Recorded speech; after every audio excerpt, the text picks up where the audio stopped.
Hello friends, easy learning with फ्रेंड्समध्ये मी श्रेष्ठ तुमचं स्वागत करतो.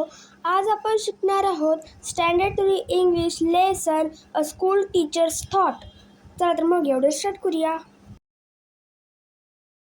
अ स्कूल टीचर्स थॉट्स. थॉट्स म्हणजे विचार. ह्या लेसनमध्ये आपल्याला स्कूल टीचर्सचे विचार सांगितले आहे. ओ डिअर, अ ट्रॅफिक जॅम. अरे बापरे, ट्रॅफिक जॅम. ट्रॅफिक जॅम म्हणजे एका ठिकाणी सगळी वाहने जमा होणे.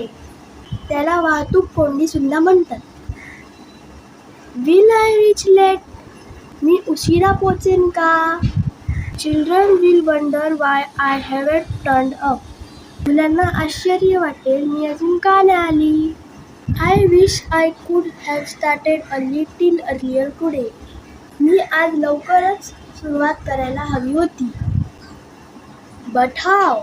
पण कसे शक्य आहे? It's difficult with all the housework, cleaning, cooking, getting my children and their tiffins ready for school. घरची सगळे कामे करून, साफसफाई, स्वयंपाक, मुलांचा टिफिन बनवून त्यांना शाळेसाठी तयार करायचं. ही सगळे कामे करून लवकर निघणं कठीणच आहे. But still I see to it that I am never late to school.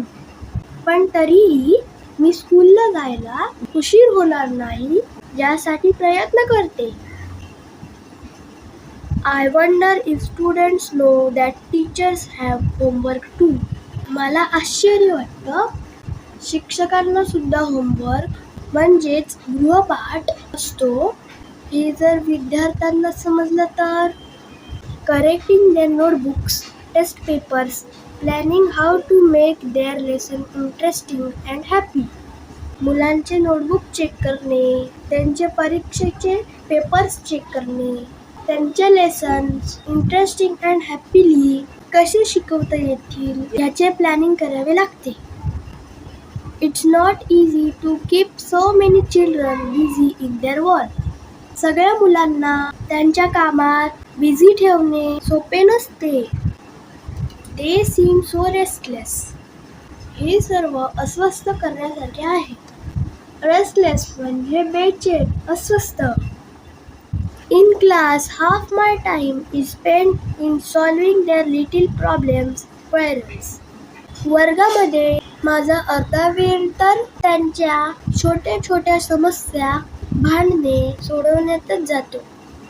And complaints, they are endless. आणि कंप्लेंट्स त्या तर कधीही न संपणाऱ्या आहेत. कंप्लेंट्स म्हणजे तक्रारी.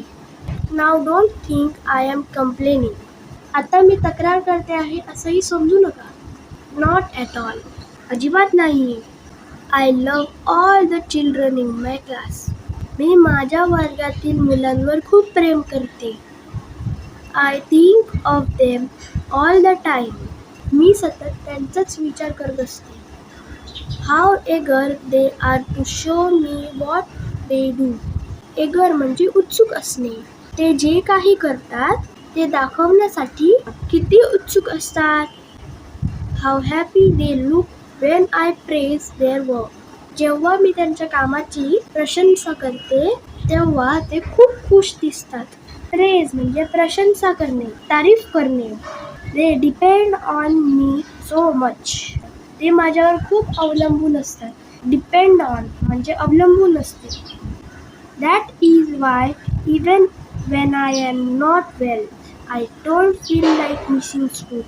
म्हणूनच जेव्हा कधी मला बरं वाटत नाही तेव्हा पण मला शाळेला सुट्टी घ्यावी वाटत नाही. I love being a school teacher. मला शाळेची शिक्षिका व्हायला आवडतं. Where else could I be like a mom to so many loving kids for a few hours every day? दुसरीकडे कुठे मला दिवसातले काही तास तरी एवढ्या प्रेमळ मुलांची आई व्हायला मिळणार आहे का?